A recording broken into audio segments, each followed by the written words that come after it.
Okay, you can skip my testing at the beginning if you want, but I would really suggest you stick around because I'm about to show you and explain how I came up with a recipe that looked really good.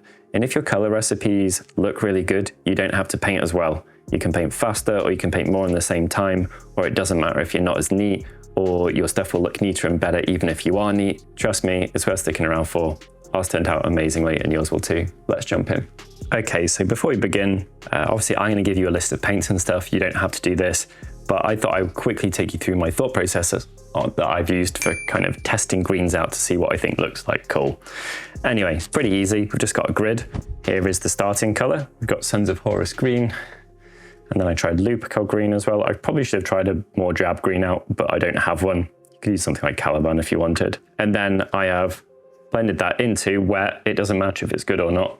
Warpstone Glow, seen how that looked. Scarsnick, seen how that looked. And Moot Green. Moot Green had some promise, but I wanted it to come from something that was like a deeper base. So we tried it out with Lupercal. And I think that was our winner. And then we added the Scarsnick and the Warpstone to that. It didn't come out very bright because it was on a dark base. Taking you through my thought process here. So I tried it over a lighter base and was like, hey, we're onto something. So what I've done is, out of these 6 very quick tests, you know, it literally took like a couple of minutes. You don't have to do this well. You could just look at it and be like, that looks cool, that doesn't look cool. We got something there, but I just knew that I needed to level up how it started. So what we're gonna try is we're gonna start with a very light green, but over a pale base. So it's not made darker by a black base like normal. And then we're gonna try adding the dark stuff to that rather than starting dark and working our way up. Hopefully that little insight into my process is useful. It's a great way to use a texture palette. If you've got one of these, it's brilliant. There's no consequence. It's now here behind my model. While I'm gonna be painting it, I can refer to it. Super easy. Anyway, let's jump in and see if my testing was worth it and worked. And I'm gonna try it out on arm number 1. I'm not aiming to do anything super neat here. Something that's going to be potentially an issue is I like the color of Lupercal, but it's not a shade. So I got Kilo out. It's not directly comparable, but it's similar-ish. I tested it over here. Anyway, we're going to get our base down and then we'll make a decision on what's the right thing to do at that point. Got really cool little muscles on all arms, and I think if you are going for a bright scheme, one of the main reasons to go for bright scheme is to make the most of the really good sculpting you've got in those little like detailed tendony bits. Hopefully, because we've got a nice light base here, I've just used like, what do I use? Wraithbone or something comparable, something light, or Gustbone, a bone. Because we've got a light base, I'm just hoping that this goes down pretty well from the first coat. We could do 2 if needs be. So as normal with this type of stuff, it's really important that you work fast and you go wet on wet or wet on dry, not wet on drying. You do not want to do that because that'll stop your base coat from being smooth.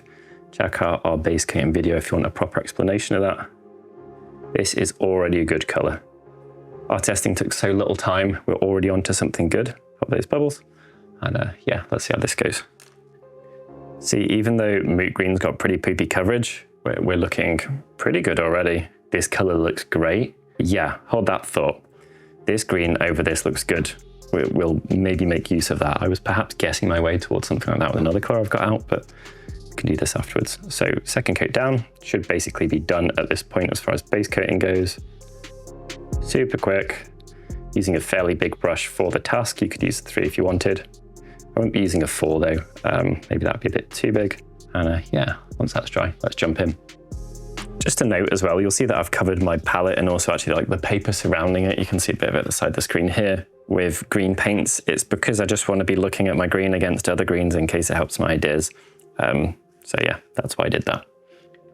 Hairdryer users amongst you, which might be quite a few of you in the winter months. If you're about to start a process on something you just hair dried, do not start a process that involves like washes or something on something that is still too hot because it will get f***ed up fast.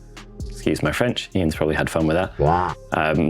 Yeah, you will really ruin your model very fast if you're working on like literally a hot model. So make sure you cool it down or just wait a little bit. If it's hot, you'll get like almost instant tidal marks. I'll do some on some paper at the side of the screen. You'll get this type of thing. Okay, so now is the point where hopefully my egg starts really helping me out and try and get all the angles. And we're going to be using Kelia. There's probably better options than this. You could just use a pure green. That would probably look quite cool. We're going to test it out first My concern would be that it's got too much black in it and it's just going to dirty things down. Yeah, that is going to dirty things down too much. So once again, you're coming along for the ride of my thought process. I'm going to make Lupical Green into a shade. I'm going to do that using Lamy medium. Hopefully it goes all right. Contamination, please enjoy. Slimer replay, please, Ian. Look at that, perfect though. Don't find the wash you want, make it. Easy. Right, these little tendony bits are going to be the focus. Let's just go and cross fingers. We're good. That's kind of cool, I think. Now, I've got to work fast.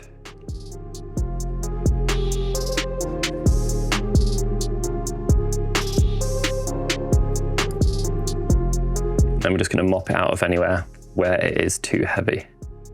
Anyone who's upset with my brush getting in my mouth, it's a GW product. You can sell these in California, it's fine. That already looks pretty cool. Hair drying note, I'm hair drying it from really far away because I don't want to blow the wash in different directions. I mean, that already looks pretty good considering. That is because we tested and we knew that the colors would work together well. So our requirements to do things like neat or perfect are lowered because we got cool colors that look awesome. So that's great. Quickly now, grab a little bit of our moot, wash it down a little bit. And I don't have a ratio, but it should look like that on your skin or that on your nail. Make sure you don't have too much in the brush. And we're going to end our strokes where we want things to be a little bit lighter, which might be towards the top of muscles, places like that. Push, push. This is a little bit of a glaze. Anywhere where you've made mistakes as well, you can see I'm turning my model a lot, trying to get it from whatever angle is best. Anywhere where you've made a mistake as well, you just fix it now. And maybe it wasn't a mistake. Maybe it's just an area that you were going to highlight anyway, so literally doesn't matter. Something looks cool that happened in washing, like this darker section in the middle there. Just leave it by omission. So I'm going to leave that there and we'll get to benefit from it. Notice that I'm still working with the same brush and maybe I'm not going to, I don't think I even need to go back for a second dip from my palette. This is why you don't want to use a tiddy brush. Don't have anything against them. They can help you do detail work, but for what we're doing here, this 2 is absolutely perfect. And up to a size 3 or even a 4 here would be fine, as long as you're not flooding your model out. Cool. Already looking pretty powerful. Right, our amazing accidental discovery was that this color looks cool when it was poking through the green.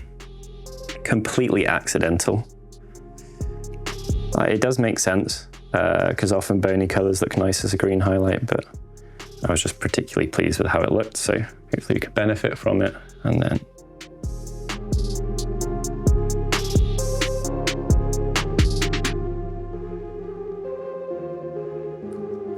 change it round to get the angle. If you know that something is going to be hard to paint at that angle, then just turn your model the other way around.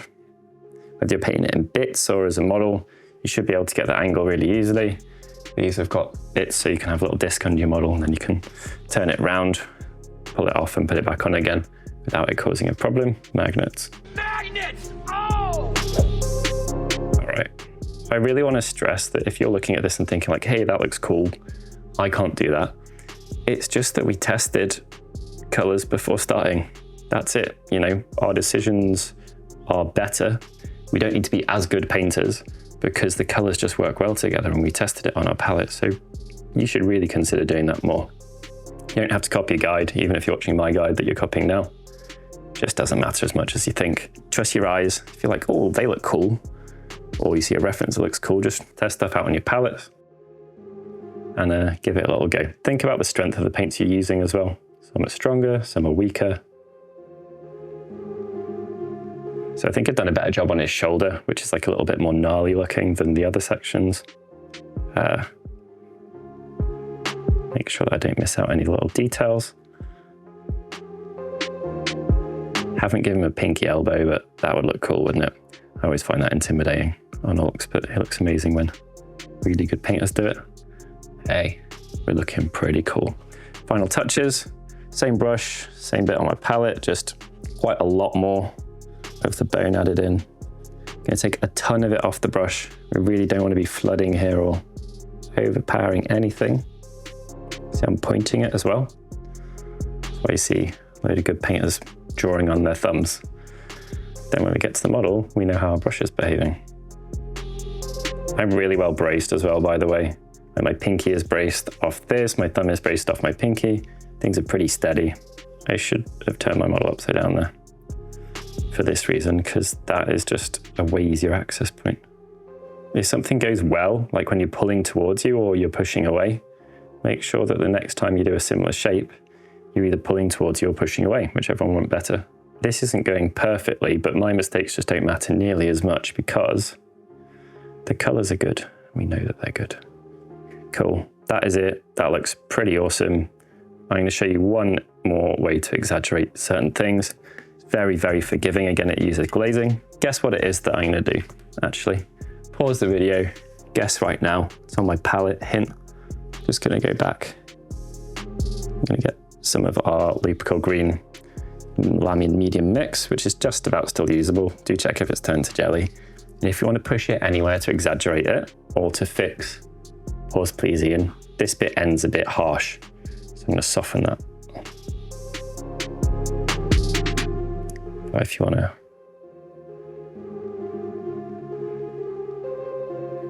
exaggerate anything or make something like a little bit more recessed or more muscly, you can push it in here.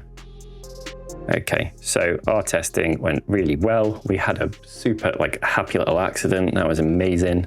That looks phenomenal. That looks so good. Like a really warm leathery glove, and you would be absolutely good to go here. I'm gonna just block it in now because it's always worth showing the comparison. Putting something next to something else will do. But I think a warm leathery glove is a good idea. So this is Scrag Brown. Absolutely legendary current GW color. Now this is going to make it really obvious that I haven't painted his fingers. Damn it. This might appear painted black in the thumb from the glove down for that reason. Shh, no one will ever know. Okay, cool. Hopefully that looks as good on camera as it does in person. That looks so good. A kill team would look amazing like this. You could speed it up, you could do more with the wash step, you could do less highlights, you could be more bold with the highlights if it's for punchy tabletop. Either way, amazing orc skin, sorted. And testing explained, hopefully. And you could end up with something looking like this. Looks great. Comment below what you'd like to see next. We're trying to tackle a load of stuff, simple things, and make them even simpler. Army Painting Plus, I've called it in previous videos. I think that's very fair for this guy too. I tried some kind of mark making on him that wasn't fully successful. You can let me know if you liked it more smooth or kind of rough like this. The colors are great though, and the testing is a really big part of that. Thank you, Valentina, for using your texture palette. Let us know what you want to see next, and if you want to support the channel and you're curious about what I've been using to hold this model on, this is an egg. Sign up to our newsletter, our email list. We'll be letting you know soon when they are out, so you'll be the first to know. We might do a limited first run, and there will be a competition or a giveaway or something like that you can be a part of by buying them in the first wave. People ask how to support the channel.